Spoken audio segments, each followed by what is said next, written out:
नमस्कार, मी माजी सैनिक रवींद्र काटकर आज माझ्या शेतामध्ये पिंटू बोरुडे हे माझी कपाशी बघण्यासाठी आलेले आहे।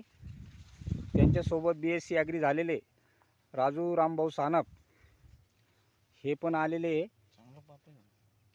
रॉनफेन नावाचं औषध याच्यामध्ये पिंटू बोरुडे यांच्या सांगण्यानुसार मी फवारणी केली आणि त्याचा रिझल्ट तुम्ही बघू शकता। ही 6 दिवस अगोदर पिवळी पडलेली कपाशी होती, त्याच्यानंतर आता कपाशीने शेंडा वगैरे फोडलेला आहे। शेंडा थांबलेला होता। अतिशय अशी सुंदर हा शेंडा आता 6 कांड्यावर गेलेला आहे। बघू शकता तुम्ही पूर्ण कपाशी पिवळी पडलेली कपाशी होती।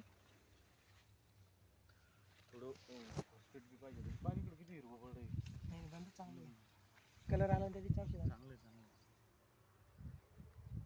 बघू शकता तुम्ही। काय टाकू राहिले तुम्ही आता?